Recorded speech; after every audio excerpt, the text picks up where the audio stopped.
अमरावती विमानतळाचं प्रज्ञाचक्षू गुलाबराव महाराज असं नाव काल उद्घाटनावेळी चलचित्रातून दाखवण्यात आलं। मात्र हा प्रकार चुकून झाल्याचं स्पष्टीकरण महाराष्ट्र विमानतळ विकास कंपनीने दिलंय। या प्रकरणी सदर एजन्सीकडून स्पष्टीकरण मागवण्यात आलं असून दोषींवर कारवाई केली जाणार आहे। या विमानतळाला डॉक्टर पंजाबराव देशमुख विमानतळ नाव द्यावं अशी मागणी होत होती। त्यामुळे आता अमरावती विमानतळाला कोणतं नाव देण्यात येईल याकडे अमरावतीकरांचं लक्ष लागलंय।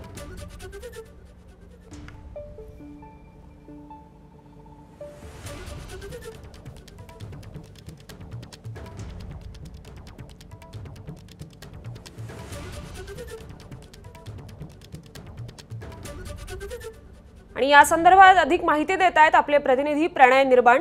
प्रणय, काल मोठा सोहळा झाला अमरावती विमानतळाच्या उद्घाटन प्रसंगी। मुख्यमंत्री, उपमुख्यमंत्री आणि अनेक मंत्री त्या कार्यक्रमाला उपस्थित होते आणि असं असतानाही एक मोठी चूक घडते। विमानतळाचं नाव ठरलंय वेगळं आणि होतं भलतंच। नेमकं काय प्रकरण घडलं?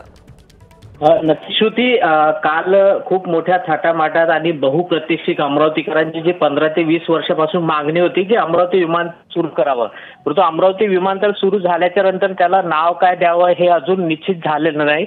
परंतु काही दिवसापूर्वी उद्घाटनाची जी पत्रिका आहे ती काँग्रेसचे खासदार बळवंत वानखेडे यांच्या नावाची एक पत्रिका व्हायरल झाली, ज्यामध्ये संत गुलाबराव महाराज नाव देण्यात आलं असं ती पत्रिका व्हायरल झाल्याच्या नंतर महाराष्ट्र विमानतळ कंपनीकडून खुलासा देण्यात आला की ही चूक झालेली आहे, नाव अजून निश्चित झालेलं नाही। उद्घाटनाच्या वेळी कदाचित महाराष्ट्राचे मुख्यमंत्री देवेंद्र फडणवीस जाहीर करतील अशी अपेक्षा होती, परंतु तसं झालं नाही। परंतु जेव्हा काल मंचावर जेव्हा ते पाठीमागे चलचित्र दाखवण्यात आले, त्या चलचित्रामध्ये आपल्याला संत गुलाबराव महाराज अमरावती विमानतळ हे नाव स्पष्टपणे दिसलेलं होतं।